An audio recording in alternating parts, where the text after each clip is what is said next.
ನಮಸ್ಕಾರ ಸ್ನೇಹಿತರೆ, ಎಲ್ಲರಿಗೂ ಆಸ್ಟ್ರೋ ಜಮ್ಸ್ಟೋನ್ ಫಾರ್ ಲೈಫ್ ಯೂಟ್ಯೂಬ್ ಚಾನಲ್ಗೆ ಸ್ವಾಗತ.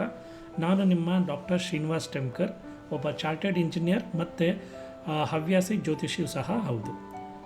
ಆಮೇಲೆ ಇವತ್ತು ಮೊಟ್ಟ ಮೊದಲನೇದಾಗಿ ಎಲ್ಲರಿಗೂ ಯುಗಾದಿ ಹಬ್ಬದ ಶುಭಾಶಯಗಳು. ಸ್ನೇಹಿತರೆ, ಈ ವಿಡಿಯೋ ನಿಮಗೆ ಇಷ್ಟವಾದಲ್ಲಿ ನಮ್ಮ ಯೂಟ್ಯೂಬ್ ಚಾನಲನ್ನು ಸಬ್ಸ್ಕ್ರೈಬ್ ಮಾಡಿ ಮತ್ತು ಬೆಲ್ ಐಕನನ್ನು ಒತ್ತಲು ಮರೆಯಬೇಡಿ. ಧನ್ಯವಾದ.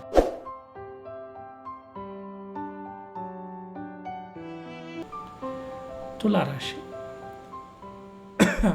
ತುಲಾರಾಶಿಯವರಿಗೆ ಈ ಮೇ 1ನೇ ತಾರೀಕು ತನಕ ಈ ಹೋದ ವರ್ಷ ಎಲ್ಲ ಸ್ವಲ್ಪ ಲೆಕ್ಕಾಚಾರ ಹಾಕಿ ಹೆಂಗೆಂಗೋ ಮಾಡ್ತಾರೆ. ಸ್ವಲ್ಪ ಕಷ್ಟ ಆಗ್ತಿತ್ತು, ಡಿಪ್ರೆಷನ್ ಮೋಡಲ್ಲಿತ್ತು.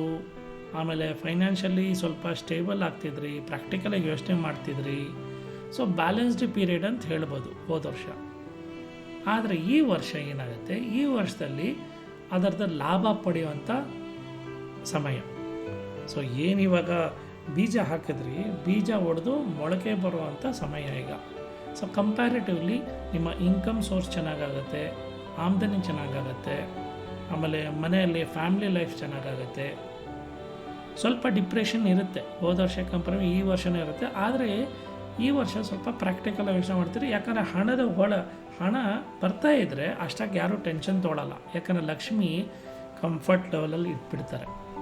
ಸೊ ಈ ರೀತಿ ಇದೆ, ಆಯಿತಾ. ನೆಕ್ಸ್ಟ್ ವೃಶ್ಚಿಕ ರಾಶಿ. ವೃಶ್ಚಿಕ ರಾಶಿಯವರಿಗೆ ಹೇಳಬೇಕಾದ್ರೆ ಸ್ವಲ್ಪ ಸ್ಟ್ರೆಸ್ಫುಲ್ ಪೀರಿಯಡ್ ಇತ್ತು ಹೋದ ವರ್ಷ. ಟೆನ್ಷನ್ ಜಾಸ್ತಿ ಇತ್ತು, ಬೇಡದೇ ಇರೋಂಥ ಚಿಂತೆಗಳು ಜಾಸ್ತಿ ಆಗ್ತಿತ್ತು. ಎಲ್ಲ ಹೆಂಗಂದರೆ ಸಮಸ್ಯೆಗಳು ಎಳ್ದು ಬರ್ತಾಯಿತ್ತು. ಕೈ ತನಕ ಬಂದಿರೋ ತುತ್ತು ಹೇಳ್ತಾರಲ್ಲ, ಕೈ ತುತ್ತು ಬಂದು ಬಾಯಿಗೆ ಬಂದಿಲ್ಲ, ಆ ರೀತಿ ಇದ್ದಿದ್ದು ಸಮಸ್ಯೆ. ಈ ಮೇ 1ನೇ ತಾರೀಕು ಆದಮೇಲೆ ಇದು ಒಂದು ಮಟ್ಟಕ್ಕೆ ಕಡಿಮೆ ಆಗುತ್ತೆ. ಆಮೇಲೆ ಈ ಸ್ವಲ್ಪ ಪ್ರಾಕ್ಟಿಕಲ್ ಥಿಂಕಿಂಗ್ ಆಗ್ತಿದೆ, ಮೆಚುರಿಟಿ ಲೆವೆಲ್ ಬರುತ್ತೆ. ಸಮಸ್ಯೆಗಳನ್ನು ಹೆಂಗೆ ಎದುರಿಸೋದು ಅನ್ನೋ ಕ್ಷಮತೆ ಈ ಮೇ 1ನೇ ತಾರೀಕು ನಂತರ ಬರುತ್ತೆ. Over all comparatively better period ವೃಶ್ಚಿಕ ರಾಶಿಯವರಿಗೆ. ಈಗ ಧನುಸ್ಸು ರಾಶಿ. ಸೊ ಧನುಸ್ಸು ರಾಶಿಯವರಿಗೆ ಈ ಹೋದ ವರ್ಷ ಈ ಏಪ್ರಿಲ್ ಹೋದ ವರ್ಷ ನೋಡ್ಲಿಕ್ಕೆ ಹೋದರೆ ಚೆನ್ನಾಗಿತ್ತು ನಿಮಗೆ. ಯಾಕಂದರೆ ನಿಮ್ಮ ಲಗ್ನಾಧಿಪತಿ ನಮ್ಮ 5ನೇ ಮನೇಲಿತ್ತು.